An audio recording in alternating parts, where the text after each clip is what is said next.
Higgs boson, Chandrashekhar limit, string theory, neutrinos, quantum entanglement. कुछ समझा क्या?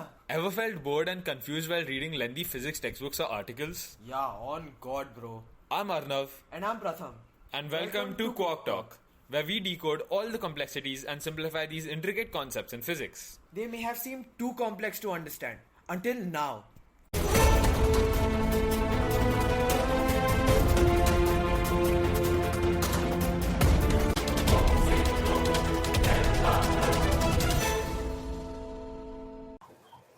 Arnav, so imagine you're flying over the middle of nowhere, somewhere in the Utah desert. You see sandstone cliffs, red rocks, all that classic cinematic American West stuff. Yeah, the Wild West. Yes. And then suddenly, bam, you spot these insane electric blue neon ponds just chilling in the middle of all that dusty brown nothingness. Like someone rage quit a painting and spilled neon Gatorade everywhere. Yeah, and if you're like us, and probably every other person with too much time on Google Earth, your first question is probably, what in the actual blue science is that? Now, theories range from top secret NASA experiment to massive swimming pools for desert billionaires or for aliens. And one guy even suggested alien rice paddies, for aliens with really picky diets. Right? Like, no thanks, Earthlings. We only eat high altitude quinoa. But for real, these ponds aren't just for show. There's actual science behind them. And spoiler alert, it's way more interesting than any UFO theory. Yeah, turns out these neon lagoons are full of something humans have been obsessed with since the dawn of civilization. We're talking ancient civilizations like fireworks, soap, glass, even Gatorade levels of relevance. Not to mention George Washington and this guy named Humphrey Davy, who sounds like he either discovered something or definitely got a school named after him. Oh, yeah. And as well as all that you said, money. Like little piles of cash, like that piles of cash level importance. Like this stuff connects everyone. You, me, fireworks at your cousin's wedding, and at the time you accidentally drank the whole bottle of brew Gatorade and felt like a demigod. And also I'm getting a lot of Gatorade again and again, but yeah. I see. So yeah, it turns out those glowing ponds are way more than just Instagram bait. They're chemical gold mines hiding in plain sight. Or in this case, an extremely blue site. Yeah. Bad joke, but yeah. So how do you go from a mystery blue pond in Utah to little explosions in a science lab? You start with a pot and a fire and a lot of ash. Basically the world's worst dinner recipe. Yeah, 1500 years ago, someone decided to burn hardwood. Not to say warm or roast marshmallows, but just to collect the ashes. Peak ancient scientist behavior. And then they toss those ashes in the water. Then after straining out the chunky bits, you're left with this weird slippery solution that screams, do not drink me, but also science. But who does this, bro? Like who does such a thorough process in the ancient days? Probably George Washington. Who knows? Humphrey Davy. This is 1500 years ago. Oh, leave that. And basically, if you let this solution sit and evaporate in the sun like a forgotten science fair project, you're left with this crystally stuff which is called potash.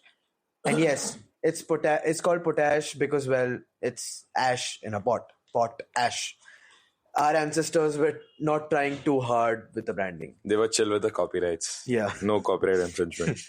So fast forward to 1807, British scientist Humphrey Davy, as you said, he grabbed some of the damp potash and he thought, let's electrocute this. Of course, it's a very natural thought. Yeah, like as you find some random thing like a cricket bat, you electrocute it. Yeah, like random stuff, like random. Yeah, he basically wires it up to a battery and boom, tiny metal blobs start popping out like fiery popcorn and they catch fire from just being exposed to air. And he's basically invented fireworks in a bowl. And naturally he names this new element, wait for it, potassium. Which is how we got potassium. So next time you eat a banana, just know you're technically munching on ancient electrified plant ash. And the potassium in bananas isn't the crazy reactive kind though, like as you might be thinking. Hey, hello, it's radioactive K40. It's not chemically reactive, but it's radioactive. So next time you eat a banana, I said, isn't the crazy reactive kind though. Just beware. you're consuming radioactive stuff. Yeah, but you'll have to have like A million bananas a million bananas to get to die. affected. Yeah, that would be dangerous and hilarious, right? If it had actual radioactive like stuff. It does have actual radioactive No, stuff, like just a in small crazy amount of concentration. it. Yeah. I'm saying crazy amount. Yeah. Like 5 bananas and you're dead. Yeah, pure potassium basically is the real deal. So this is a silvery metal that you can squish with your fingers, assuming you're into handling things that explode on contact with water. Yeah, like sodium. Yeah, it's extremely reactive. And that's why labs keep it submerged in oil, not for hydration, just so it doesn't randomly combust in the air like a diva at Coachella. Yeah, and when you do drop it in water, of course, carefully with safety goggles and probably a fire extinguisher nearby. And from very far away. Yeah, it reacts hard.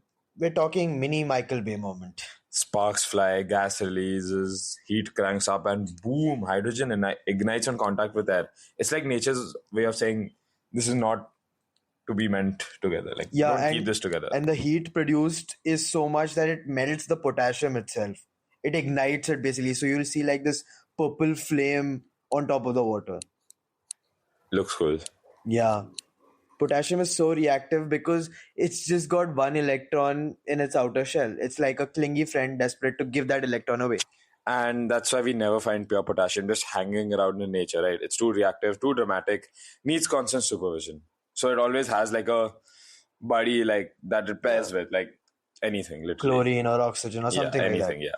Now, originally potash meant potassium carbonate, like the old school ash mix. But over time, it became a sort of potassium everything label. Like, oh, you've got potassium something, that's potash now. Yeah. Yeah, like everything. That's like sad, but like great. Like no diversity. No, like whatever. So this Humphrey Davy guy, remember him? Yeah. He's not done yet. He's going to pop up again soon. He's basically like the Taylor Swift of 1800s chemistry. He had a lot of hits. I see. Like the original MVP of potash. So we know this potash is chemically cool, but here's the real question. Why was this stuff such a big deal?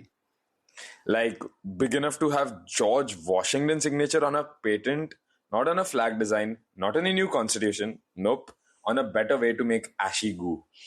Let's rewind a bit because it seems not very connected. Yeah. So back in the day, if you wanted to get clean, you didn't head to the store for Dove or Old Spice or whatever brand soap you use. Yeah.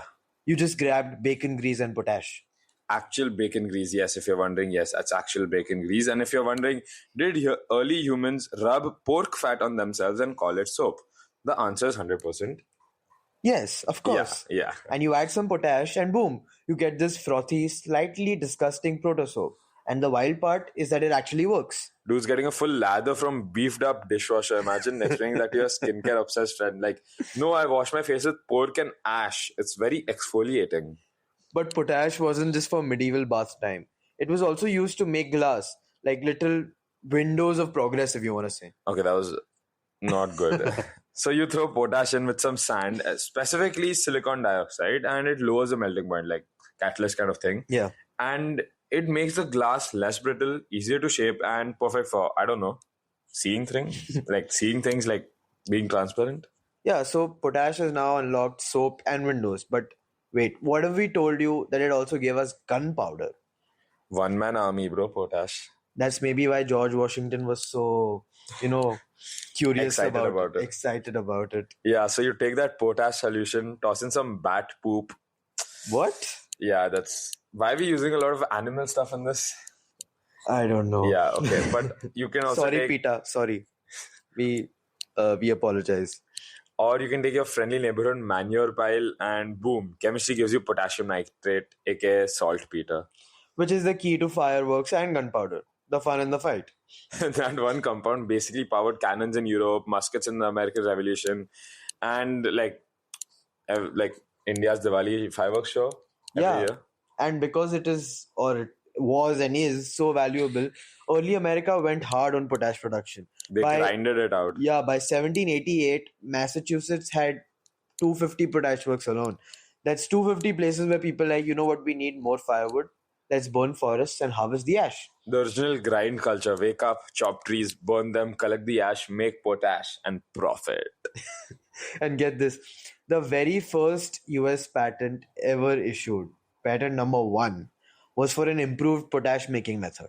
Yeah, and as I said earlier, it was signed, no joke, by George Washington himself, father of the American nation, and apparently a part-time chemical manufacturing enthusiast. I love that. Like, imagine if the first ever official government document was like, yeah, let's prioritize the ash soup. That's the future. Yeah, the ash goo is the future. And I mean, to be fair, it kind of Yeah, was. it was. Potash wasn't just some side hustle. It was like the real lead. It was the main character. Protagonist. You really did you just say Potash was a protagonist? Yeah. Okay, It's fine. a pun. Let it be. It was the chemical backbone of early America. Soap, glass, explosives, cash. It had range. So back in the day, making potash basically meant burning down half a forest just to get a spoonful of chemical goodness. Okay, that's a bit of an exaggeration, but sure. But yeah, seriously though, across Europe and the Eastern US, they were toshing trees like it was a full-time job. And all that to just get enough ash for soap, glass, and the occasional candle blast, and the even more occasional firework. Yeah, but then this, very advanced, progressive country called Germany came through with the ultimate plot twist. They Uno reversed. Yeah, in 1861, they found a way to get potassium not from plants but from rocks. Ooh, okay, so that's right. So they discovered potassium chloride, KCl, a salty mineral that just happens to be full of potassium, right? So they skipped the whole tree burning phase and just started digging it out the earth. And here's the kicker, they still called it potash, even though there's no pot or ash. Oh, nah. It's just marketing inertia at that point. Everyone's just basically too lazy, bro. No one is like creative enough to just make names, right? I swear. Just make creative names. But then Germany basically became the head of potassium, like potash specifically. It's like Potash center. yeah, the headquarters. So much supply, they started thinking, what else can we do it with? Like, what else can we do with this stuff? Like, because we just have so much of it, right? And one of them was eating it. Yeah, no, I'm kidding. They sprinkled it on farms, which is indirectly eating it, to be honest. Sure. So this was like an accidental discovery. Potassium makes plants grow like they're on basically steroids. You get stronger crops, better drought resistance. It's a total game changer. Basically, like, potash is a steroid for everything, technically speaking. Yeah. Except don't eat it. But yeah. Yeah. So, but just when the world got hooked on German potash fertilizer like drugs, Germany did what Germany historically does right before world wars. I mean, it's a valid strategy, right? To take your advantage. Of They course. just cut the supply for everybody off. Simple as that. And in 1910, just 4 years before World War One, Germany straight up stopped exporting potash. Their version of no soup for you. Yep. Simple as that, right? Like, fair deal. Like, fair, move. So the US panicked and Congress threw money at the problem in 1911. They were desperate to find a homegrown source. And that's how places like the Searles Lake, Carlsbad, okay, I don't know how to pronounce that, Carlsbad? I think so, yeah. Yeah, Carlsbad in New Mexico and, plot twist, Moab, Utah became potassium gold mines. But here's the thing. The potash wasn't just lying around like rocks as a gift shop. Yeah, was- not like Germany easy, right? It was harder It was for US. deep underground. So they had to mine it, like old school dangerous mining with helmets, pickaxes, and bombs, and a lot of hopes that nothing explodes because of like the methane and like stuff that is very like reactive. Like it explodes like a lot. Yeah, like, it's explosive. yeah. And in Utah, that potash came from a layer of rock called the Paradox Formation. Paradox from Deadpool and all, like Interesting, Mr. Paradox. interesting name after, just pot ash. Yeah, that's completely unrelated. Yeah. This is the complete opposite. It basically it was formed millions of years ago by an inland sea that couldn't decide if it wanted to stay or leave. So every time that inland sea that couldn't decide if it wanted to stay or leave evaporated, it left behind a salty crust. Now do that a few thousand times and you get a like large thick layer or multiple layers actually of salt and potassium minerals, and it's also known as a geologist's happy place. But that salt layer it behaves like an air bubble in water. It wants to rise, so it pushes up through the crust and sometimes traps oil and gas on the way. Which is what made mining so risky, as we said earlier, right? In 1963, for example, miners in Moab accidentally hit a pocket of gas. Like, not like with the pickaxe, it was like some explosion. Any small flame can literally, It can trigger a and it's chain so fast. You reaction. should see it on YouTube. Like, there's a one small this thing can create a chain reaction that goes through the entire mine in like an instant, like because of the speed like of that. So that result of like that small chain reaction basically becoming very big was a massive explosion that killed 18 men and was one of the deadliest mining accidents in Utah history. Yeah. Utah history, not the world history. Yeah. Like Arnav said, the cause was something as simple as a spark from a tool, wire, or even an old school candle flame, because people used to use that for like, they didn't have Everything. torches back then Yeah. in a dark mine. So, because people literally carried open flames into gas filled tunnels back then. Yeah, sad. And that brings us back full circle to our guy, Humphrey Davy. Yes, that Davy, that potassium guy. It turns out he also invented a flame-proof lamp that stopped explosions in mines. Quote. It's called the Davy lamp, and it uses wire mesh to cool the flame and prevent it from igniting any gas outside the lamp. Simple. Basically, the OG flame retardant tech, right? Thanks to that mesh, miners could see without accidentally blowing up the entire mountain, including themselves in it. But when does methane ignite, is what you may be thinking. Well, it's very fast. A spark at the bottom of a mine can trigger a chain reaction that rolls through every shaft in seconds. It's like lighting a fuse in a spaghetti maze. Bottom line, mining potash might sound like a chill geology gig, but it's one of the most dangerous jobs out there. And like, as I said, it's like really fast, like the chain reaction. So if you can get your potassium without going underground, maybe just eat the banana? Monkey. So after that deadly mining explosion in 1963, someone finally asked the most important question in science. Can I eat potash? No. The question was, is there a less explodey way to do this? Yeah, right. Which is not framed very well, but still. Yeah, so enter a Canadian mining company in Saskatchewan. Don't. It's okay. We apologize. Yeah. Casually revolutionizing potash extraction. And get this, they didn't dig. They dissolved. Yeah, no more shovels, no more methane bombs, just good old water from the Colorado River pumped nearly 4,000 feet underground, where the potash deposits were hiding. So basically, you send water down. Down there, the potash dissolves into the water like sugar in tea or salt in water. And except instead of making your drink sweet or your water salty, it makes the brine super salty and extremely valuable. It's basically like how money doesn't grow on trees, but it dissolves in the water that you send down and comes back up. No, just don't.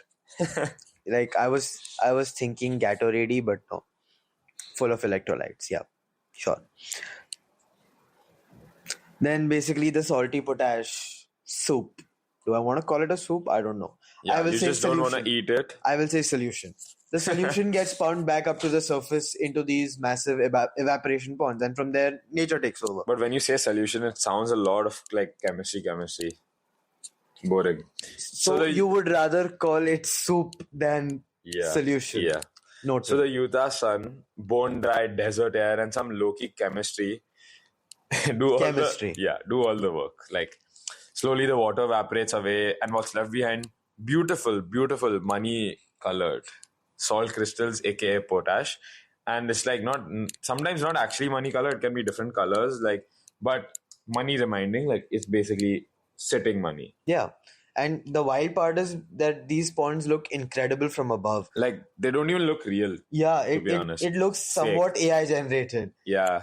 Like you just edited. Have a deep blue or like seafoam green like pond in the middle of a desert. Yeah. It's like someone spilled a giant watercolor set on Mars. Yeah, it's genuinely like that. And yes, we're talking about Google Earth famous, like where these ponds there are around 23 of them, and they're spread around over 400 acres, and each one takes months to evaporate completely. So there's like some of them that are beginning to evaporate, some of them are like just almost done. So it's like a life cycle kind of thing of these ponds. Yeah. Like they're basically alive. And there's an estimated 2 billion tons of potash in the Paradox Basic alone. Yeah, it's not $2 billion Basin alone. worth of it. It's 2 Yeah. billion tons of it. And the rate is at $330 per metric ton. So a quick That's maths will tell you it's $660 billion. just sitting in the sun waiting to be scraped up. Yeah. So like all half a trillion at least. Like a conservative estimate. Yeah. So the big mystery is, if the potash crystals are white, why are the ponds neon blue from the sky? Well, the answer is copper sulfate. Those sparkly blue crystals you probably saw in your high school chemistry class. Yeah, they add that to the water. Yeah, that's nice. Like CUS 4.5 I had that in my Chem IA. Yeah. So not for the aesthetic though, like they didn't add it for the aesthetic though. But it is a vibe. But because copper sulfate does two things. It prevents algae and other random stuff from growing in the ponds, and two, it absorbs more sunlight. Yeah, the darker blue color helps the water evaporate faster. Basically, it's science sunbathing. The neon ponds are sunbathing. Yeah. So that they evaporate faster. So instead of risking lies underground, we now let sunlight, blue dye, and some cleverly placed pipes do all the hard work. So modern potash mining is like a desert spa treatment with $1 billion outcome. Yeah, it's wild to think that what used to be such a dangerous, explosive job in the dark now looks like an art project visible from space. Yeah, and also a huge shout out to the drone pilots of the world. You're not just filming nature, you're literally documenting chemistry's neon glow up. Yeah. See, basically the wildest part of this whole journey, from forests and fire to chemistry and exploding bananas to growing blue ponds in the desert. Turns out potash isn't just some weird chemical curiosity, it's literally feeding half the planet, if you didn't know. Yeah, that's not an exaggeration. Fertilizer. Or drugs, you can say, for plants. Yeah, steroids. Fertilizer powered by potassium is responsible for the food that supports every other person alive today. As in like every alternate person, so half the planet, exactly, right? Yeah. So that's a lot. Like Fritz Haber when he killed millions to save billions. Okay, that type of stuff. Yeah.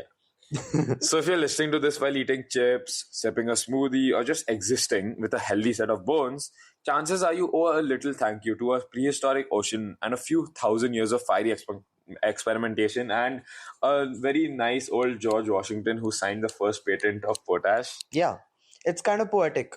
Humanity used to spend all day, every day hunting and gathering. Now, thanks to fertilizer and stuff like potash, we freed up billions of hours. I mean, we thank a lot of things, but potash is one of them. But yeah. And what do we do with that time? The billions of this thing, we listen to the podcast of course, Talk. Yeah, listen to Talk. That's the most important thing we do. And we can also do art, music, sports. TikToks. I mean, sure. Instagram, YouTube shorts. I mean, and also just the only podcast anyone ever listens to is Squawk Talk. So where we ramble about potassium like it's the main character. Yeah, that's it. Follow and subscribe. Yeah. But seriously, potash helped shift us from survival mode to civilization mode. Soap, glass, fireworks, food, George Washington. Like in Minecraft, survival to creative. Yeah. All of it tied back to a pot full of ash. And we're not talking about drugs. So from explosive lab demos to drone shots over shimmering blue ponds, potash has quietly shaped the modern world. It's like the behind the scenes MVP of humanity. And now when you see those wild blue ponds in Utah or on Google Earth or images or whatever, you'll know that they're not alien rice paddies, not failed swimming pools, definitely not a NASA test site. They're part of this giant, centuries-long chain of science, survival, and pure chemistry flexing. And they're still giving back. Flexing. I like that. Flexing. Yeah. And they're still giving back like $500 billion. Yeah. Yet to go. Still. So what's next? We've cracked the mystery of the neon ponds, but there are still many questions out there. Well, you'll hear about it in the coming weeks, months, days. We don't know.